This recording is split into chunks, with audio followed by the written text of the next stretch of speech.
नमस्कार, आपका स्वागत है हमारे चैनल पर। आप देख रहे हैं दिन भर की बड़ी खबरों पर आधारित हमारा प्रोग्राम। हमारी सबसे पहली खबर है जम्मू और कश्मीर से, जहां जम्मू और कश्मीर विधानसभा चुनावों के तीसरे और आखिरी चरण के मतदान आज हो रहे हैं। दोपहर 3 बजे तक जम्मू और कश्मीर विधानसभा चुनावों में मतदान का प्रतिशत 56.01% रहा है, जिसमें सबसे ज्यादा मतदान उधमपुर जिले में दर्ज किया गया है, जहां 64.43% मतदाताओं ने अपने मतों का प्रयोग किया है।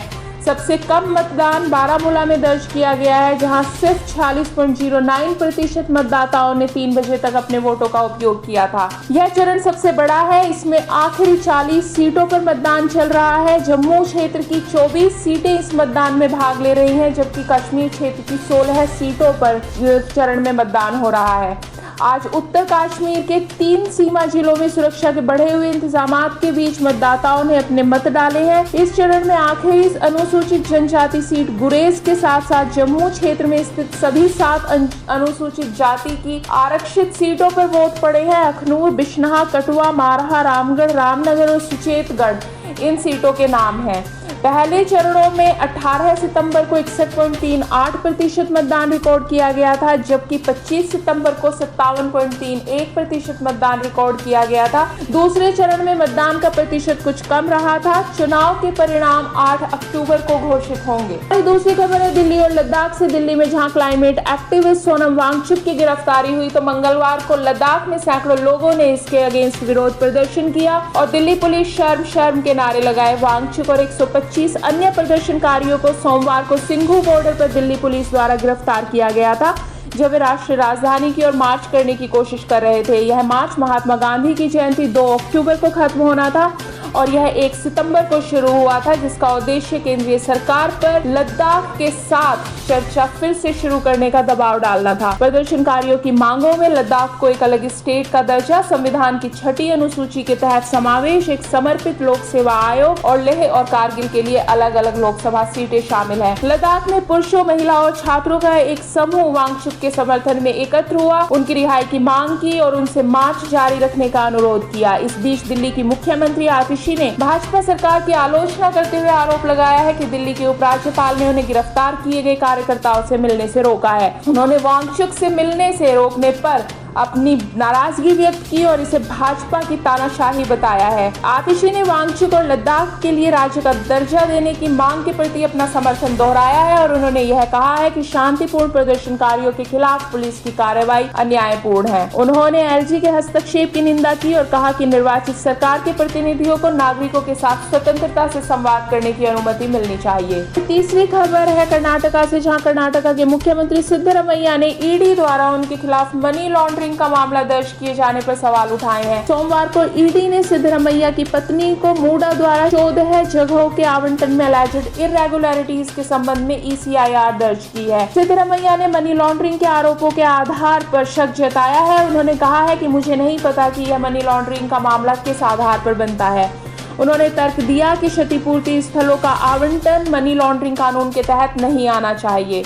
यह मामला महत्वपूर्ण राजनीतिक प्रश्न उठा रहा है और इस मामले का कर्नाटका की राजनीति और सिद्धरमैया के प्रशासन के ऊपर प्रभाव पड़ने की पूरी संभावना है। हमारी चौथी खबर है इजराइल से, जहां इजराइल ने मंगलवार को घोषणा की है कि उन्होंने हिजबुल्लाह के खिलाफ दक्षिणी लेबनान में ग्राउंड ऑफेंसिव शुरू कर दिया है। इजराइल की सेना ने इस ग्राउंड ऑफेंसिव को बेहद सीमित, लोकलाइज्ड और टारगेटेड रेड बताया है। यह सोमवार देर रात शुरू हुई, जिसमें ग्राउंड ट्रूप को फाइटर जेट्स और तोपखाने द्वारा सपोर्ट किया गया। इजराइल की सेना ने इस हमले में शामिल सैनिकों की संख्या नहीं बताई है, लेकिन उन्होंने पुष्टि की है कि 98वीं डिवीजन, जिसमें पैराट्रूपर्स और कमांडो शामिल हैं, इसमें भाग ले रही है। यह डिवीजन पहले गाजा स्ट्रिप पर तैनात थी, जहां यह फिलिस्तीनी एक्सट्रीमिज्म के खिलाफ लड़ रही थी।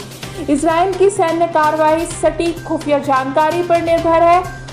उनका लक्ष्य दक्षिणी लेबनान में हिजबुल्लाह के इंफ्रास्ट्रक्चर को नष्ट करना है, खासकर सीमा के पास बसे उन गांवों से जो अक्सर इजरायली कम्युनिटी के लिए खतरा बनते हैं। रक्षा मंत्री योव गैलेंट का कहना है कि युद्ध का केंद्र अब उत्तर की तरफ बढ़ रहा है, तो दूसरी तरफ प्रधानमंत्री बेंजामिन नेतन्याहू कह रहे हैं कि हिजबुल्लाह पर हमले वह जारी रखेंगे और वह व्यक्ति जो अपने रहने के कमरे में एक मिसाइल और अपने घर में एक रॉकेट रखता है, उसका घर नहीं बचेगा।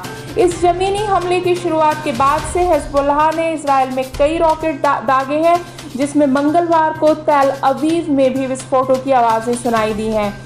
हिजबुल्लाह ने एक बयान में कहा है कि गिल्लॉट बेस पर फादी 4 रॉकेटों की बौछार की गई है और तेल अवीव के बाहरी इलाकों में मोसाद के हेडक्वार्टर को निशाना बनाया गया है। हिजबुल्लाह ने उत्तरी इजराइल में मैटुला में इजरायली सैनिकों की गतिविधियों को निशाना बनाया और बाद में उसी क्षेत्र में रॉकेट से निशाना बनाया। उत्तरी इजराइल के अवीव में इजरायली सैनिकों को भी टारगेट किया गया है। इस बढ़ते संघर्ष के कारण इस क्षेत्र में तनाव और भी ज्यादा गहरा गया है। हमारी 5वीं खबर है क्रिकेट के मैदान से, जहां भारत और बांग्लादेश के बीच खेले गए दूसरे टेस्ट मैच में भारत ने 7 विकेट से जीत हासिल कर सीरीज 2-0 से अपने नाम कर ली है। इस मुकाबले में बारिश ने खलल डाली, लेकिन भारतीय टीम ने आक्रामक अंदाज में खेलते हुए बेहद शानदार जीत दर्ज की है। मैच उत्तर प्रदेश के कानपुर के ग्रीन पार्क स्टेडियम में खेला गया था, जहां बारिश के कारण दूसरे और तीसरे दिन का खेल नहीं हो पाया था। चौथे दिन भारतीय टीम ने 285 पर 9 विकेट पर अपनी पारी घोषित की।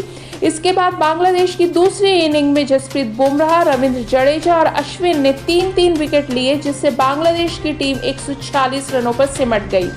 भारत को जीत के लिए 95 रन चाहिए थे, जिसे जसवनी जायसवाल की तेज अर्धशतकीय पारी और विराट कोहली और ऋषभ पंत की साझेदारी ने आसानी से हासिल कर लिया। इस जीत के साथ भारत ने न केवल सीरीज पर कब्जा जमाया है, बल्कि आईसीसी वर्ल्ड टेस्ट चैंपियनशिप में भी अपनी स्थिति काफी मजबूत कर ली है। तो ये था आज दिन भर की खबरों पर आधारित हमारा प्रोग्राम। आपको यह प्रोग्राम कैसा लगा, हमें कमेंट बॉक्स में कमेंट करके जरूर बताएं। अगर आपको हमारा यह वीडियो पसंद आया हो तो लाइक करें, शेयर करें, साथ ही चैनल को सब्सक्राइब करना ना भूलें।